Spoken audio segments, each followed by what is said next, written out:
Olá, boa noite. Começa agora o Jornal da Justiça desta quarta-feira, 17 de fevereiro. Por unanimidade, o Supremo Tribunal Federal mantém prisão em flagrante do deputado Daniel Silveira por atentar contra o Estado Democrático de Direito. O parlamentar também foi denunciado hoje pela Procuradoria-Geral da República por ameaças a ministros do STF. Esses são alguns dos destaques desta edição. Você vai ver também. Ministro Ricardo Lewandowski determina que o Ministério da Justiça esclareça se tratou de acordos envolvendo Petrobras e Odebrecht com autoridades estrangeiras. Supremo começa a julgar ação sobre norma que impede cobrança por uso de bens públicos na instalação de infraestrutura de telecomunicações. Tribunais do país têm até o fim deste mês para enviar relatórios sobre Lei Geral de Proteção de Dados.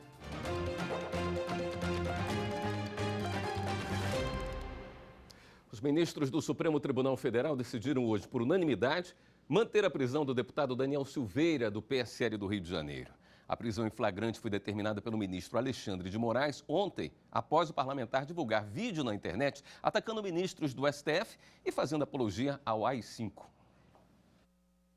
Na abertura da sessão, ao justificar a inclusão do assunto como primeiro item da pauta, o presidente do STF, ministro Luiz Fux, afirmou que a corte se mantém vigilante contra qualquer forma de hostilidade ao tribunal. Ofender autoridades, além dos limites permitidos pela liberdade de expressão que nós tanto consagramos aqui no Supremo Tribunal Federal, exige necessariamente uma pronta atuação da Corte.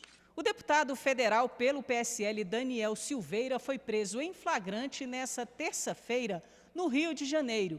No entendimento do ministro Alexandre de Moraes, que ordenou a prisão, o parlamentar cometeu crime inafiançável ao publicar um vídeo no YouTube atacando ministros do STF e fazendo apologia ao AI-5, instrumento de repressão mais duro da ditadura militar, o que é inconstitucional. Além da prisão, o ministro Alexandre de Moraes determinou o bloqueio do vídeo divulgado pelo parlamentar e a preservação do material pela Polícia Federal. Moraes é relator do inquérito que apura ofensas, ameaças e propagação de fake news contra ministros do Supremo. No voto, ele classificou como gravíssimas as declarações do parlamentar. Afirmações que, segundo o ministro, colocam em risco o sistema democrático. As manifestações tinham o mesmo intuito que tiveram as outras manifestações de corroer o sistema democrático brasileiro, de corroer as instituições, de abalar o regime jurídico do Estado democrático de direito brasileiro. O ministro disse ainda que as declarações do deputado federal não estão protegidas pela imunidade parlamentar. Nenhuma relação com o exercício das funções parlamentares e, consequentemente, não estando protegida pela imunidade material prevista no caput do artigo 53 da Constituição Federal. No voto, o ministro também citou que Daniel Silveira é recorrente em condutas criminosas. Lembrou que o parlamentar foi alvo de mais de 90 prisões quando era policial militar no Rio de Janeiro, que foi responsável por quebrar uma placa com o nome da vereadora Marielle Franco. Lembrou também que durante o exame de corpo de delito, realizado horas depois da prisão, o deputado se recusou a usar máscara. Daniel Silveira praticou novo crime, gravado e colocado nas redes sociais por um assessor seu, ao desacatar uma policial feminina que lá se encontrava, por novamente se recusar durante a pandemia a colocar a máscara como qualquer outra pessoa consciente. Os demais ministros seguiram o entendimento do relator pela manutenção da prisão. No seu voto, o ministro Marco Aurélio demonstrou surpresa diante da gravidade das ofensas. Jamais imaginei que uma fala pudesse ser tão ácida, tão agressiva, tão chula no tocante a instituições. A manutenção da prisão do deputado federal agora está a cargo da Câmara dos Deputados, que irá decidir sobre a liberdade de Daniel Silveira em votação no plenário da Casa Legislativa. E depois da decisão unânime do plenário, o ministro Alexandre de Moraes marcou para amanhã, às 14h30, a realização de audiência de custódia do deputado Daniel Silveira. Ela será feita por videoconferência e vai ser conduzida pelo juiz Ayrton Vieira, que integra o gabinete do ministro. Ainda sobre esse caso, logo após o julgamento no STF, a Procuradoria-Geral da República apresentou denúncia contra o parlamentar.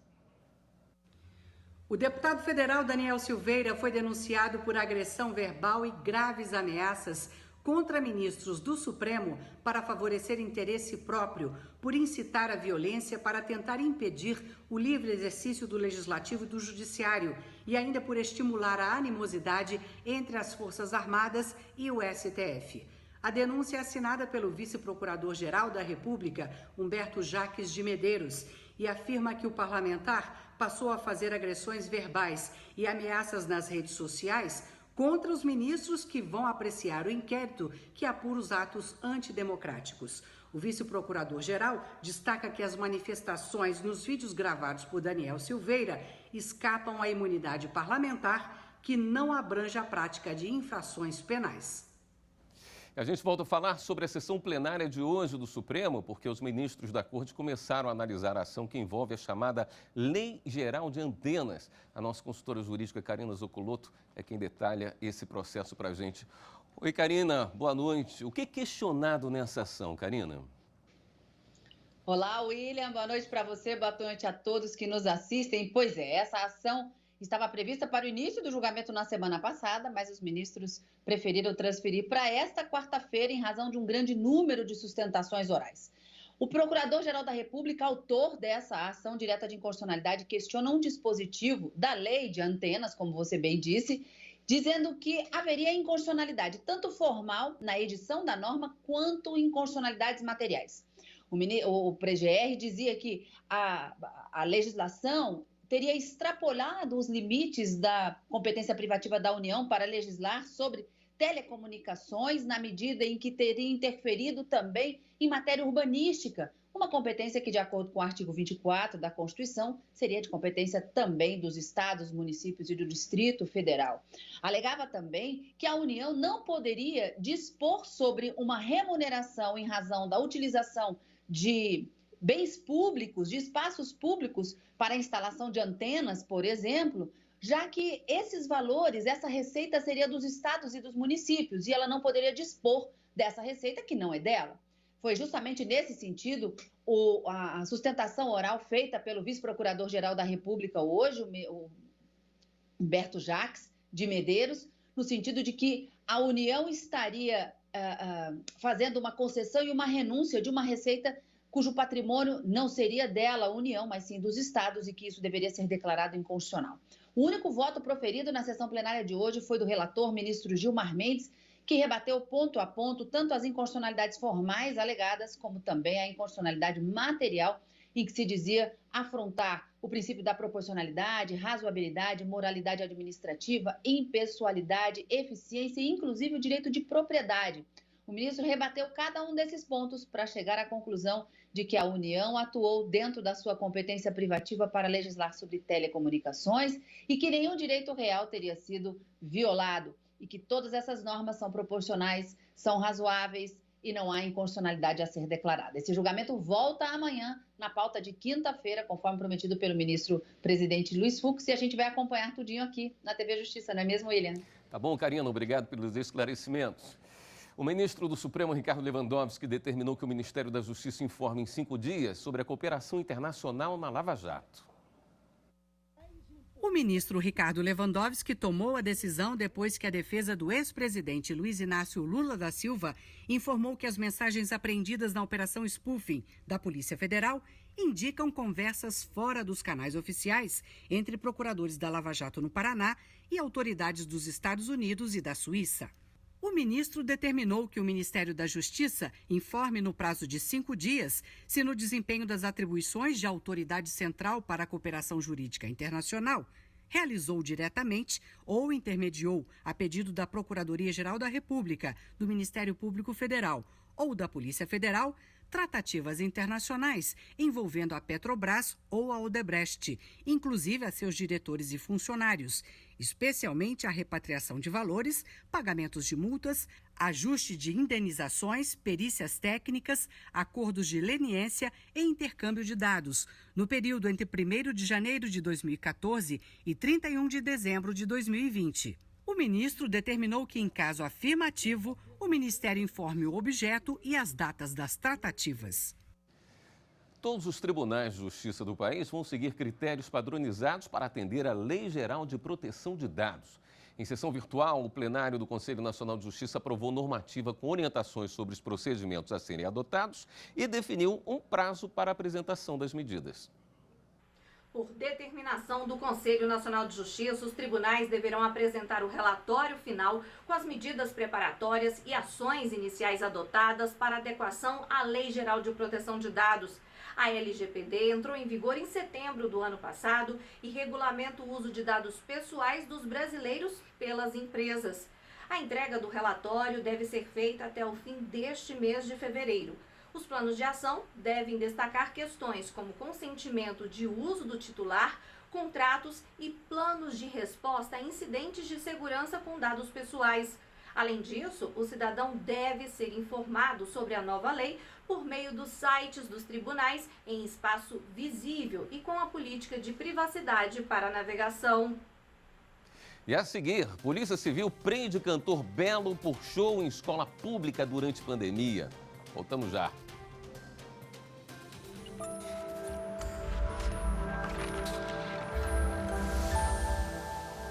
A Constituição possui uma importância capital no nosso sistema jurídico.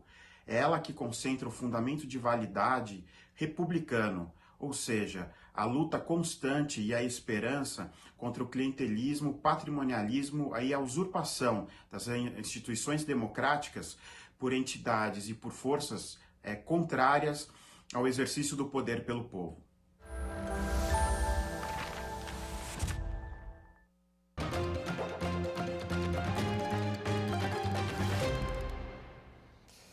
Com autorização da Justiça do Estado, a Polícia Civil do Rio de Janeiro prendeu hoje o cantor Belo por evento durante a pandemia.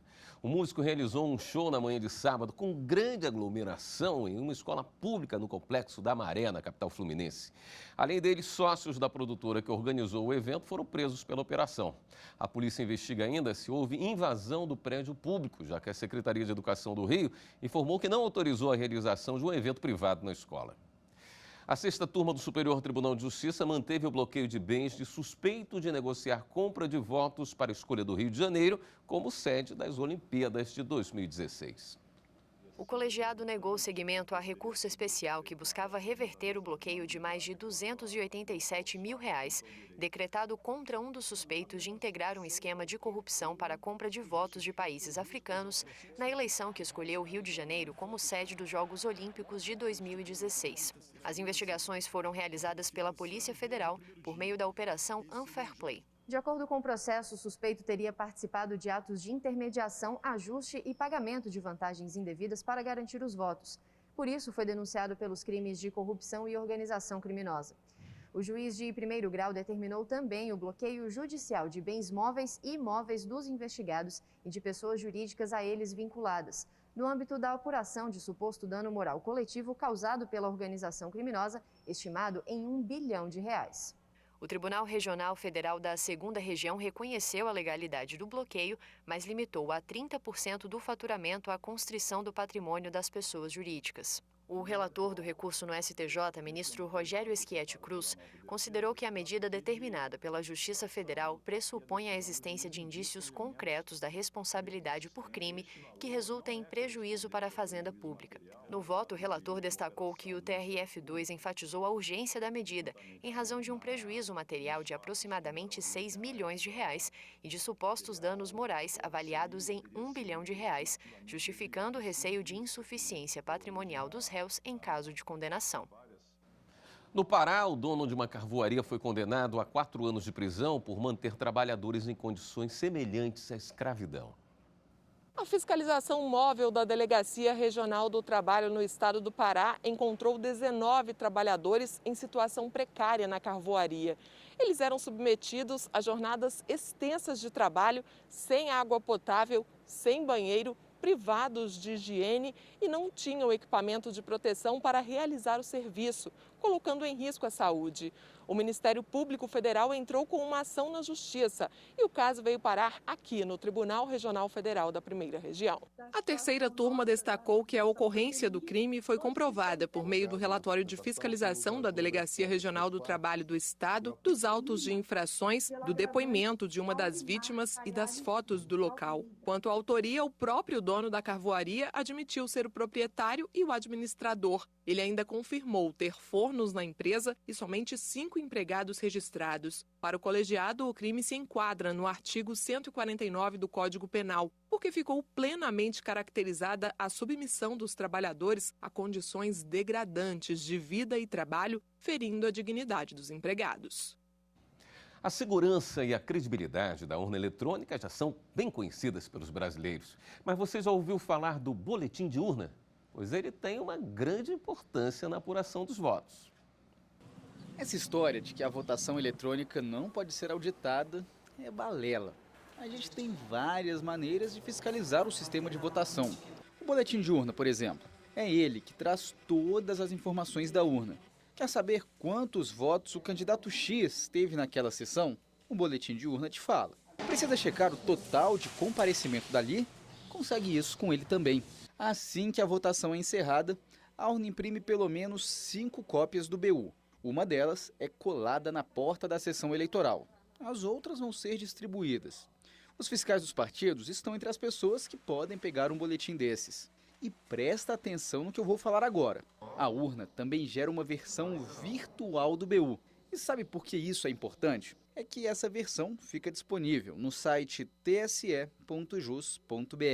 Então, basta comparar o BU da página do TSE com o da porta da sessão para auditar a votação por conta própria.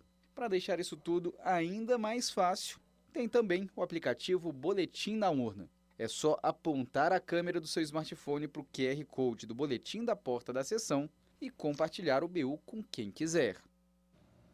E no próximo bloco, a audiência de conciliação tenta resolver impasse para a implantação do Parque Estadual da Serra Ricardo Franco, no interior do Mato Grosso. Em instantes.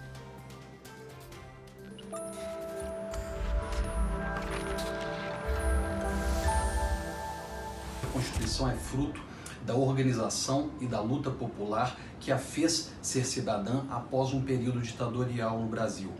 Em razão disso, é fundamental para sua materialização que o povo se mantenha permanentemente organizado e articulado.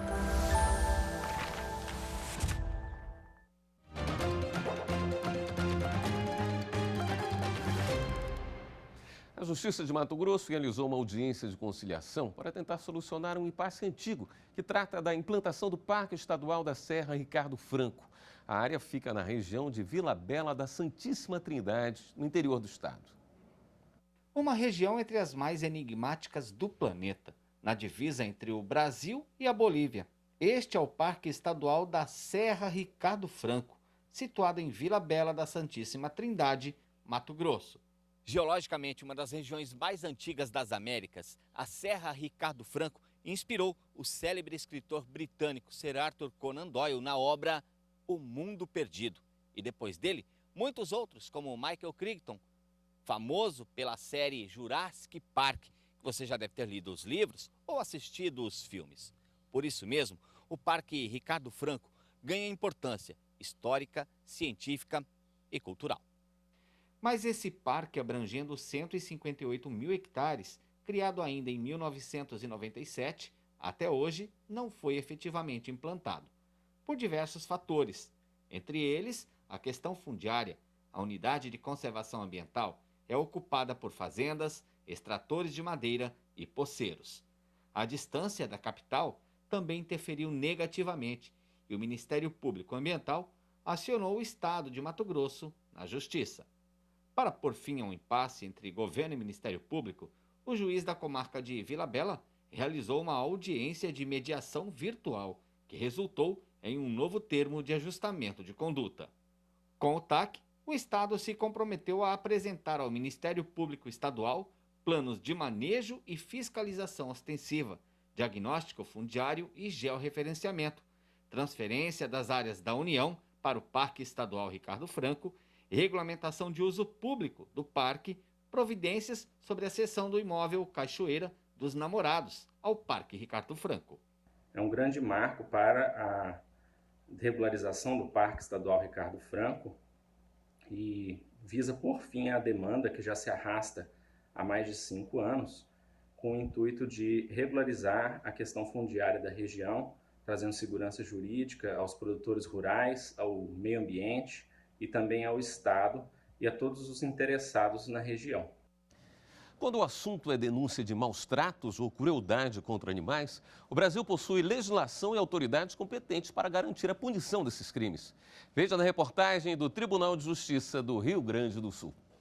O artigo 32 da Lei de Crimes Ambientais prevê que praticar ato de abuso, maus tratos, ferir ou mutilar animais silvestres, domésticos ou domesticados, nativos ou exóticos, é crime sujeito à multa e à detenção de 3 meses a 1 ano. Esse novo dispositivo prevê uma nova pena de 2 a 5 anos de reclusão e multa, além da proibição de guarda dos animais. Evidentemente que essa lei, por se tratar de uma lei criminal, ela não retroage pela proibição de retroatividade da lei penal mais grave. A intenção da lei é coibir qualquer tipo de violência, não apenas a agressão, mas também privar o animal de alimentos, de um espaço adequado, de água, de cuidados com a saúde. Ninguém é obrigado a ter animais, mas sim a respeitá-los. Caso você presencie algum caso de maus tratos, denuncie pelos seguintes canais: Polícia Militar pelo 190, Disque Denúncia pelo 181, IBAMA, no caso de animais silvestres, pelo 0800 61 80 80. Ou acesse o site ibama.gov.br/denúncias. As famílias dos estudantes com algum tipo de deficiência podem optar pela matrícula em escola comum inclusiva, escola especial ou instituição bilíngue de surdos. Essa garantia foi definida pela Política Nacional de Educação Especial, mas nem sempre esse direito é respeitado. Em muitos casos, chegam ao Superior Tribunal de Justiça. Sorriso fácil, jeitinho esperto. Quem olha a Giovana nem imagina que ela nasceu com hidrocefalia e carrega um dreno na cabeça. Vai viver? A gente pergunta assim, né? Vai viver? Quanto tempo? Aí, mas o medo mesmo de ela não andar, de não falar, era o mais preocupante, porque como que ela ia interagir, né? Giovana responde bem ao tratamento e, com o tempo, o medo da mãe Gleiciane foi diminuindo. Uma pequena que está com 3 anos deu um passo importante no seu desenvolvimento. Começou a estudar, mas não em uma escola específica para crianças com alguma deficiência. Giovana estuda em um colégio de ensino regular, com coleguinhas com limitações ou sem, seguindo o modelo da educação inclusiva. Além de socializar essa criança com deficiência, colocá-la em meio a outras crianças que não tenham comportamentos típicos, essa educação também colabora para a diminuição dos preconceitos, entre diversos outros fatores que são positivos na educação. A inclusão, ela acontece o tempo inteiro. Quando a criança vai ao banheiro, quando ela está se alimentando. As diferenças existem e já foram motivo para a exclusão. Mas a educação inclusiva, implementada pelo Ministério da Educação em 2003, veio para mudar isso. Como o próprio nome já diz, a ideia é incluir todo aluno com algum tipo de deficiência ou altas habilidades, os chamados superdotados. A Lei Brasileira de Inclusão, ela determina que todas as escolas, tanto da rede pública e da rede privada, recebam essas crianças e adolescentes com deficiência. Se uma matrícula for negada em razão da deficiência, eles estão cometendo o crime. De acordo com o MEC, a educação inclusiva abrange todos os níveis de escolaridade, do ensino infantil ao superior. E dentro desse modelo de educação, os alunos têm acesso ao atendimento educacional especializado como forma de complemento e apoio ao ensino, e não mais como substituição da escola regular. Esses estudantes, de modo geral, podem ser atendidos nessas classes, que podem ser reduzidas, podem ter a presença de um monitor ou de um educador social e podem também ser assistidas pelo AEE, que é o Atendimento Educacional Especializado. No horário da escola regular, monitores ou educadores sociais dão suporte ao professor. Ele não é exclusivo do aluno, ele é para dar um suporte ao gestor. O gestor da escola recebe os educadores sociais voluntários e indicam, em função da necessidade apontada nas salas, tá, daqueles alunos que precisam de ter um apoio maior, uma ajuda maior, ou seja, para ir ao banheiro, para alimentação. Em alguns casos, a presença de um cuidador é fundamental para o desenvolvimento da criança com deficiência. Mas a escola tem a obrigação de permitir a permanência de um cuidador indicado e contratado pela família dentro da sala de aula? O assunto foi parar nos tribunais quando o novo diretor de uma escola proibiu a presença de uma monitora que acompanhava um adolescente portador de uma síndrome rara, com sequelas motoras e neurológicas. Com metade do corpo paralisado, ele tinha dificuldades para falar, escrever e até mesmo engolir. A família buscou a justiça, pois queria garantir o direito de manter a profissional com o estudante sempre que necessário, e não apenas quando o professor solicitasse. O Tribunal de Justiça de São Paulo negou o pedido e a Defensoria Pública recorreu ao Superior Tribunal de Justiça. O ministro Og Fernandes, relator do recurso, afirmou não ser competência do professor avaliar se o aluno precisa ou não ser atendido pelo cuidador, tarefa que sobrecarrega o profissional na dinâmica em sala de aula. O recurso foi acolhido e a decisão do Tribunal Estadual reformada. Eu acredito que a educação do futuro é uma educação que inclui e faz com que todos possam participar sempre. E uma última informação, a sessão do Tribunal Superior Eleitoral, marcada para esta quinta, às 10 horas da manhã, foi cancelada. A próxima sessão do TSE vai ser na próxima terça-feira, dia 23, às 7 da noite, ao vivo, aqui na TV Justiça. Esta edição do Jornal da Justiça fica por aqui. Uma ótima noite para você. Até amanhã.